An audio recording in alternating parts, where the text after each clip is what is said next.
Supreme court की टिप्पणी के बाद यह सवाल गहरा गया है कि आखिर महिलाओं का 3 दिन प्रतिबंध क्यों। माला का सवाल है जो सुप्रीम कोर्ट का आदेश है, तो वहाँ के लोगों को ये सोचना चाहिए कि अगर आपको पीरियड से इतनी ही प्रॉब्लम है तो कामाख्या देवी के मंदिर को बंद कर देना चाहिए, क्योंकि वहाँ पे आपके पीरियड्स की ही पूजा होती है, उनकी योनि की ही पूजा होती है, तो उसको बंद कर देना चाहिए। पीरियड से ही इतनी प्रॉब्लम है तो जो वहाँ पंडित पंडे और मठाधीश बैठे हैं तो वो पैदा होना बंद हो जाएंगे। कि हम समाज में बराबरी की बात कर रहे हैं तो बराबरी सब में होनी चाहिए, और किसी स्त्री का उतना कंट्रोल भी नहीं है कि उस पीरियड्स को बंद कर सके। कि आप उनको कहेंगे कि तुम अपवित्र हो गई, पीरियड्स हो गए हैं, हमारे पीरियड्स होने से ही बच्चे पैदा होते हैं, कोई आकाश से नहीं टपक। ये जो पूरी की पूरी बहुसंख्यक जमात है उसका कितना बड़ा अंधविश्वास और पाखंड है, ये सोचने वाली बात है। देवता मान करके अपने भाव को, आस्था को प्रकट करना चाहती, तुम उसको रोकने वाले कौन होते वे कहते हैं इसी तरह के नास्तिक सोच वाले हिंदू धर्म पर सवाल खड़ा करते हैं। हिंदू धर्म पे सवाल नहीं है, ये औरतों की आजादी और उनको दोहरा उनके ऊपर लादी गई दोहरे मूल्यों की बात है। ये इसकी बात नास्तिकता और आस्तिकता की बात है ही नहीं। मैं नहीं मानती हूँ कि आस्तिकता और नास्तिकता की बात है। ये सरासर हमारी आज़ादी, हमारी इच्छा, हमारे चॉइस, हमारे निर्णय की बात है। हम चाहते हैं अपने आराध्य को पूजा करना, मुझे पूरा हक है अपने भगवान को पूजा करने का, क्योंकि मुझे धार्मिक स्वतंत्रता दी है मेरे इस संविधान ने। हाँ, क्योंकि तुमको पैदा करने वाले हम हैं और हमको तुम अपवित्र कहते हो। ये जो सोच है ना पितृसत्तात्मक व्यवस्था की, कि उन्हीं का समाज है और हम भी इंसान हैं, हम भी देश के नागरिक हैं, हमें भी अधिकार मिले हुए हैं। जूठा बैर खिलाई थी और उसका अगर मंदिर बना है, कुछ भी बना है और वहाँ प्रवेश वर्जित है महिलाओं का, तो इससे घोर अन्याय और क्या हो सकता है। दोस्तों, जब पूरे दुनिया में समाजवाद का सपना आज मर रहा है, gender equality, social equality, political equality और रेशियल इक्वालिटी की बात करने वालों की हंसी उड़ाई जा रही है, उस दौर में संवाद की ओर से देशज गणतंत्र की बात की जा रही है। आप हमारे विजुअल में उस तस्वीर को देख सकते हैं। लेकिन जो हमारे सामने मुद्दा है या अहम सवाल है वह है सुप्रीम कोर्ट का फैसला। दरअसल सबरीवाला मंदिर जो दक्षिण भारत का मंदिर है, उस मंदिर में 10 से 50 वर्ष की महिलाओं का एक परंपरा है कि उनका प्रवेश वर्जित है। उस मंदिर में जो ईश्वर है, दुप्पा सा नाम है, जी मैं गलत नहीं बोल रहा हूं, उनके बारे में कहा जाता है वो ब्रह्मचारी है। और इसी परंपरा का हवाला देते हुए मंदिर में महिलाओं का प्रवेश, 10 से 50 वर्ष की महिलाओं का प्रवेश जब वो रजस्वला होती है उस वक्त वर्जित है। सुप्रीम कोर्ट ने इस मामले में सवाल दागा है, या सुप्रीम कोर्ट की टिप्पणी के बाद यह सवाल गहरा गया है कि आखिर महिलाओं का 3 दिन प्रतिबंध क्यों। इस बीच हमारे साथ हैं रेणु विश्वकर्मा जी, उषा विश्वकर्मा जी, जो लखनऊ से रांची में है, राजधानी रांची में है और महिला मुद्दे पर लंबे समय से काम करते रहे हैं। उषा जी, आप किस रूप में देखते हैं इस परंपरा को? देखिए, ये परंपरा तो नहीं है, इसको परंपरा के नाम से ये कुंठितवादी सोच है और ये सत्रमात्मक सोच है कि पुरुष जो है जब उसको जैसा मॉडिफाई करना होता है अपने सत्ता को बचाने के लिए, या फिर उसकी जहाँ भलाई हो, उसको लगता है कि यहाँ पे उसका जो है ज़्यादा फायदा है, उसको लेकर के जहाँ भी वो इस तरह के काम करता है वो गलत होता है। और जहाँ तक सबरीमाला का सवाल है जो सुप्रीम कोर्ट का आदेश है, तो वहाँ के लोगों को ये सोचना चाहिए कि अगर आपको पीरियड से इतनी ही प्रॉब्लम है तो कामाख्या देवी के मंदिर को बंद कर देना चाहिए, क्योंकि वहाँ पे आपके पीरियड्स की ही पूजा होती है, उनकी योनि की ही पूजा होती है, तो उसको बंद कर देना चाहिए। और दूसरी बात ये है कि अगर पीरियड से ही इतनी प्रॉब्लम है तो जो वहाँ पंडित पंडे और मठाधीश बैठे हैं तो वो पैदा होना बंद हो जाएंगे। कि अगर स्त्रियां पीरियड्स ना आए, तो जब अगर पीरियड्स नहीं आएंगे तो फिर पुरुषों का सवाल स्त्रियों पे होगा कि वो बांझ है।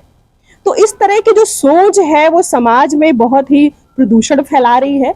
और मेरा एक संदेश भी है वहाँ की स्त्रियों का, जिनके पति वहाँ पे पंडा है, पंडित हैं और मठाधीश हैं। अगर वो स्त्रियां गर्भवती हो रही हैं तो पहले सोचे कि पुरुष को पैदा करना चाहिए या नहीं। अगर वो पैदा कर रही हैं तो ऐसे लोगों को ना पैदा करे कि जिससे वो बने हैं उस पे वो सवाल हो। तो मुझे लगता है कि ये देश की स्त्रियों को और स्त्रियों के साथ साथ पुरुषों को भी सोचना पड़ेगा कि हम समाज में बराबरी की बात कर रहे हैं तो बराबरी सब में होनी चाहिए।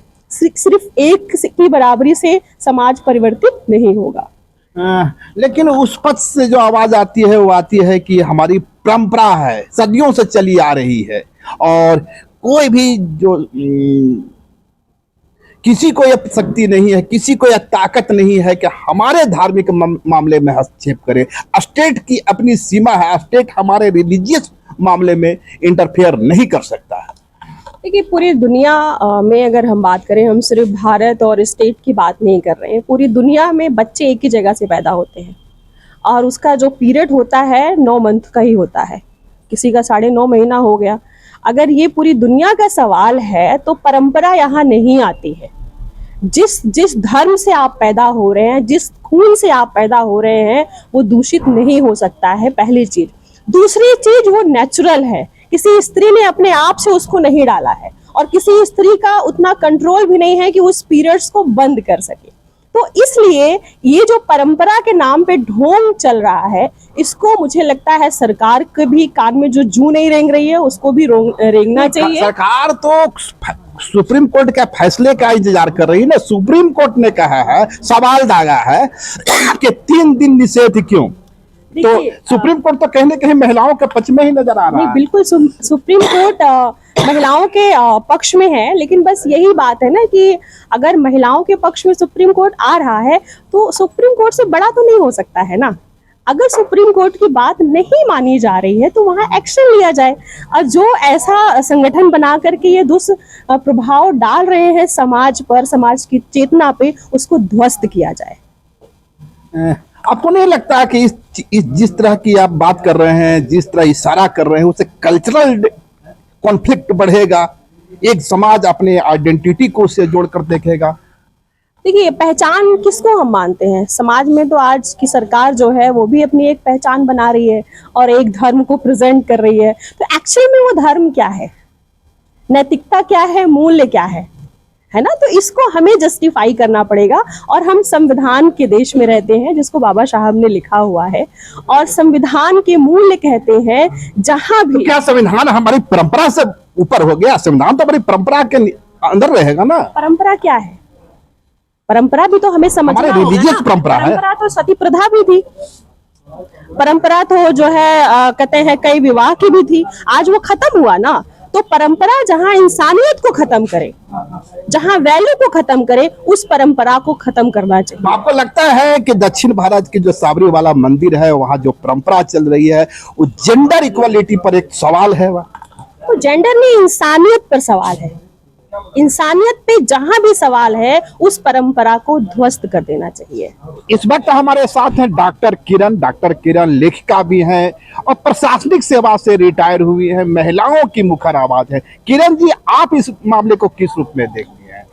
देखिए, अभी जो हमारी सरकार आई और वो जो वर्तमान में जो सरकार है वो अपनी पीठ बार बार ये ठोकती है कि हमने 3 तलाक खत्म कर दिया, हमने ये कर दिया, हमने वो कर दिया। महिलाओं पर और ये महिलाएं कि हिंदू महिलाएं, तुम्हारे जो समाज की महिलाएं हैं वो महिलाएं नहीं है। उनकी आज़ादी और उनकी स्वतंत्रता का कोई मतलब नहीं है कि आप उनको कहेंगे कि तुम अपवित्र हो गई, पीरियड्स हो गए हैं। हमारे पीरियड्स होने से ही बच्चे पैदा होते हैं, कोई आकाश से नहीं टपकते हैं। और हम लोग नॉन बायोलॉजिकल नहीं है, इस पूरी की पूरी धरती बायोलॉजिकल है और वो बच्चे कैसे पैदा होते हैं वो सब लोग जानते हैं। और ऐसे में इस तरह की बात करना, ये जो पूरी की पूरी बहुसंख्यक जमात है उसका कितना बड़ा अंधविश्वास और पाखंड है, ये सोचने वाली बात है। तो इसलिए सुप्रीम कोर्ट ने जो कहा है, और हम लोगों ने बहुत पहले से ही, देखिए मैं मतलब खुल के बोलती हूँ कि मैं नास्तिक हूँ, लेकिन जो महिला पूजा करना चाहती है, अपने आराध्य को देवता मान करके अपने भाव को, आस्था को प्रकट करना चाहती है, तुम उसको रोकने वाले कौन होते हो? आप सार्वजनिक रूप से कह रहे हैं कि मैं नास्तिक हूँ, पता है आपको पाकिस्तान भेज दिया जाएगा। अच्छा ठीक है भाई, पाकिस्तान में क्या लोग आस्तिक नहीं है? सब तो पाकिस्तान में भी आस्तिक है, यहाँ भी आस्तिक है। हिंदुस्तान में रहना है तो हिंदू कहना पड़ेगा आपको। ऐसी ऐसी बाध्यता मैं नहीं मानती हूँ कि मैं हिंदू हिंदू बोलूँ तभी मैं इंडिया में रहने के लिए, भारत में रहने के लिए एलिजिबल हूँ। मैं मानती हूँ कि मैं एक संवैधानिक, एक प्रजातांत्रिक देश की नागरिक हूँ और प्रजातंत्र ने, हमारे संविधान ने हमें ऐसे अधिकार दिए हैं जिसको छीनने का हक किसी भी समुदाय को नहीं है। तो ये बहुसंख्यक हो, अल्पसंख्यक हो, आप अल्पसंख्यकों को कांटा लगा के सारा कुछ तितर बितर करके उनकी आस्थाओं को मजाक उड़ा के अपना पीठ मतलब अपनी पीठ ठोकते हैं, थपथपाते हैं, कहते हैं कि हमने ये कर दिया। तो तुम्हारी महिलाएं कहाँ जाएंगी? क्या उनकी आजादी, उनकी स्वतंत्रता, उनकी आस्था का कोई मतलब नहीं है? उनका तर्क है कि हमारा कल्चर है और किसी स्टेट को कल्चर के मामले में संस्कृति हम बनाते हैं ना, महिलाएं बनाती हैं, अपने पीठ पर संस्कृति लेके चलती हैं, चाहे जंगल झाड़ में चलें कि पहाड़ पे चलें कि देश में दुनिया में रहें, हम संस्कृति के वाहक हैं। और हम को आप संस्कृति की शिक्षा दे रहे हैं कि उनकी संस्कृति कौन है? वो वे कहते हैं इसी तरह के नास्तिक सोच वाले हिंदू धर्म पर सवाल खड़ा करते हैं। हिंदू धर्म पे सवाल नहीं है, ये औरतों की आजादी और उनको दोहरा, उनके ऊपर लादी गई दोहरे मूल्यों की बात है। ये इसकी बात नास्तिकता और आस्तिकता की बात है ही नहीं। मैं नहीं मानती हूँ कि आस्तिकता और नास्तिकता की बात है। ये सरासर हमारी आज़ादी, हमारी इच्छा, हमारे चॉइस, हमारे निर्णय की बात है। हम चाहते हैं अपने आराध्य को पूजा करना, मुझे पूरा हक है अपने भगवान को पूजा करने का, क्योंकि मुझे धार्मिक स्वतंत्रता दी है मेरे इस संविधान ने, तभी हम आगे बढ़े हैं और हम आज जी रहे हैं। इसलिए मैं इसको सरासर इनकी का अन्याय और इनका पाखंड मानती हूँ। जो बहुसंख्यक समाज ये कहता है औरतें अपवित्र हो जाती हैं, औरतों से पवित्र तो कोई जीव इस धरती पे है नहीं। हाँ, क्योंकि तुमको पैदा करने वाले हम हैं और हमको तुम अपवित्र कहते हो। ये जो सोच है ना पितृसत्तात्मक व्यवस्था की, कि उन्हीं का समाज है और हम भी इंसान हैं, हम भी देश के नागरिक हैं, हमें भी अधिकार मिले हुए हैं, तो ये सरासर गलत है और प्रजातांत्रिक मूल्य है ये, और इनका विरोध हम पुरजोर तरीके से करते हैं। और अगर सुप्रीम कोर्ट ये सवाल उठाता है तो हम लोग इस बात को मानते हैं कि भाई औरतों के साथ इस तरह से बात करना सरासर गलत है। मैडम, आप तो पश्चिम बंगाल से आई हैं, क्या नाम हुआ एक बार? मोनिशा बनर्जी। पश्चिम बंगाल के बारे में माना जाता है कि वहाँ जेंडर इक्वालिटी हम बिहार झारखंड वालों की तुलना में कुछ ज्यादा होता है, आप क्या समझती है?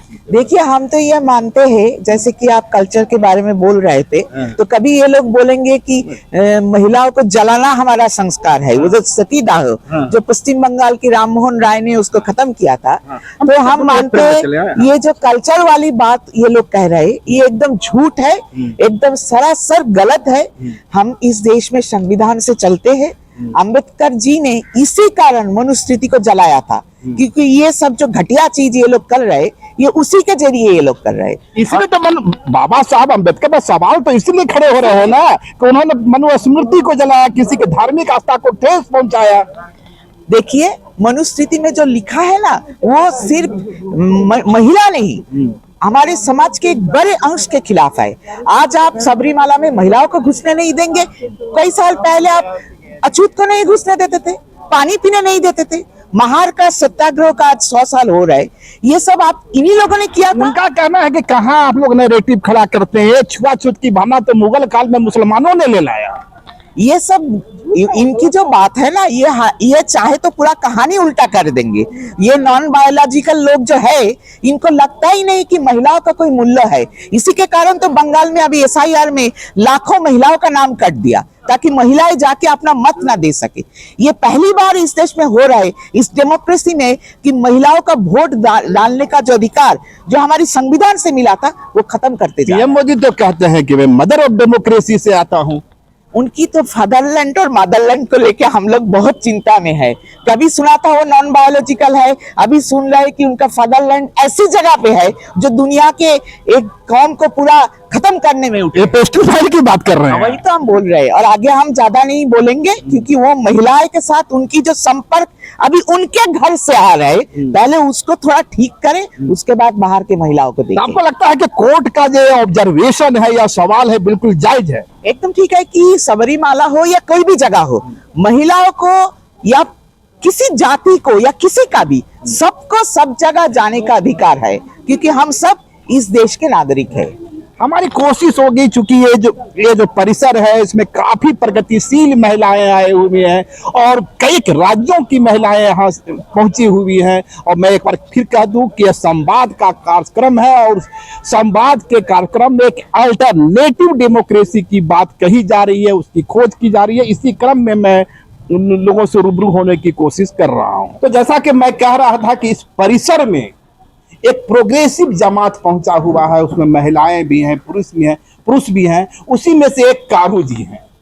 बताने की जरूरत नहीं, अपने दर्शकों को मैं बता दूं कि बोध गया आंदोलन का ये चेहरा है, जेपी मूवमेंट का हिस्सा रहे हैं और अल्टरनेटिव पॉलिटिक्स की खोज करते करते इनके बाल पक गए, मुझ पक गई और दांत गंगा में चला गया। तो कारू जी, सबरीवाला का जो मामला है उसे आप किस रूप में देखते हैं? मैं कह रहा हूँ कि 100 साल पहले बाबा साहब चौदार तालाब को मुक्त कराने के लिए आंदोलन किए थे। न चिड़िया पानी पी सकता है, हाँ हाँ उधर देखते हैं, और वो जानवर पानी पी सकता है, लेकिन जो शूद्र जाति के लोग हैं वो पानी नहीं पी सकता है। तो इस ढंग का दबाव में महिलाओं, जब पुरुषों की ये स्थिति है तो महिलाओं की क्या स्थिति होगी, इसको हम लोग अंदाज कर सकते हैं। तो बात यह है कि भाई वहाँ भी देवदासी प्रथा है, तो देवदासी जब प्रथा है और इतना घिनौना प्रथा है कि उसका यौन शोषण करने के लिए देवदासी बना लिया जाता है, तो वहाँ सबरीमाला में कैसे प्रवेश करेगा महिलाओं को? नहीं, आपके दृष्टिकोण से प्रवेश उचित है या नहीं? गलत है। प्रवेश गलत है? प्रवेश गलत नहीं है, उसको रोकना गलत है। अच्छा अच्छा। पर वे कहते हैं कि हमारी परंपरा, हमारी संस्कृति, हमारी प्रथा में हस्तक्षेप है। एकदम हस्तक्षेप है। सबरी जो है वो गरीब महिला का आइकॉन थी, है? और राजा रामचंद्र के जूठा बैर खिलाई थी, और उसका अगर मंदिर बना है, कुछ भी बना है, और वहाँ प्रवेश वर्जित है महिलाओं का, तो इससे घोर अन्याय और क्या हो सकता है? पर वो तो सबरीवाला जो है अदप्पा का मंदिर है ना, भगवान का मंदिर तो है नहीं वो। हाँ। और भगवान अदप्पा जो थे वो ब्रह्मचारी थे, श्री रामचंद्र तो वैवाहिक पुरुष थे ना।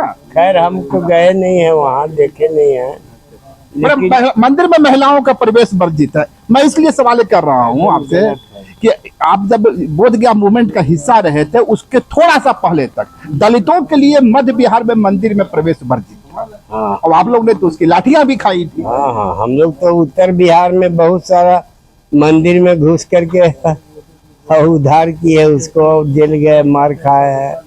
खुद विनोबा जी को देवघर में मार पड़ी थी, हैं?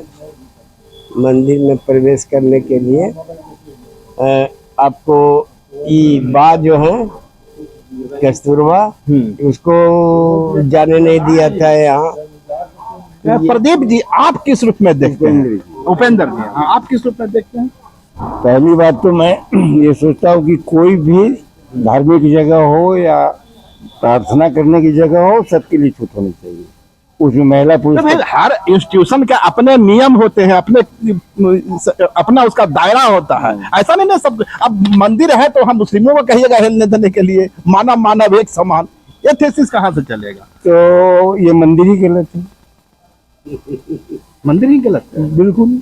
ये मैं जो भी परिसर आदमी मैं तो मंदिर में जाता नहीं हूँ, आप मंदिर के बारे में हमसे पूछ रहे हो।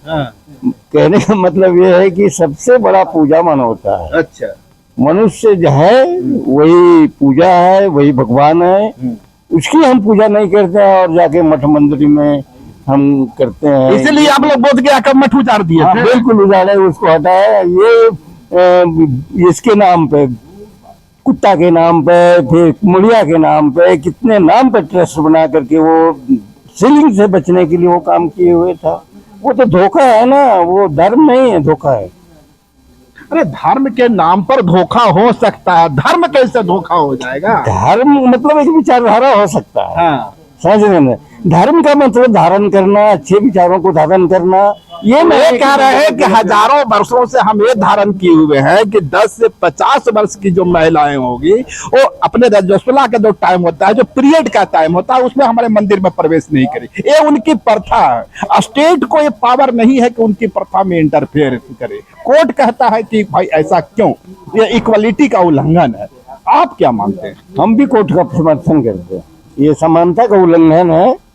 ऐसा नहीं लगता कि आप लोग कभी मीठा मीठा गप गप तीता तीता थू थू करते हैं? जब कोर्ट आपके पक्ष में फैसला देता है तब आप लोग कहते हैं कोर्ट के फैसले का सम्मान करते हैं, और जब कोर्ट का फैसला आपके विपरीत आता है तब कहते हैं इस कोर्ट का कैरेक्टर जो है ना वो डिफरेंट है। वो अलग मामला है, लेकिन जो कोर्ट जो सही बात बोल रहा है उसका तो हम समर्थन करेंगे ना, उसका हम समर्थन करेंगे ना। कोर्ट जो कहे वही सब कुछ सही है। हाँ। कोर्ट ऑफ कंडेम भी होता है ना, कोर्ट अगर सही फैसला दे रहा है तो हम समर्थन करेंगे, अगर जनता के विरुद्ध फैसला देगा तो हम कोर्ट इज नॉट गॉड। नहीं, गॉड वो भी नहीं है वो।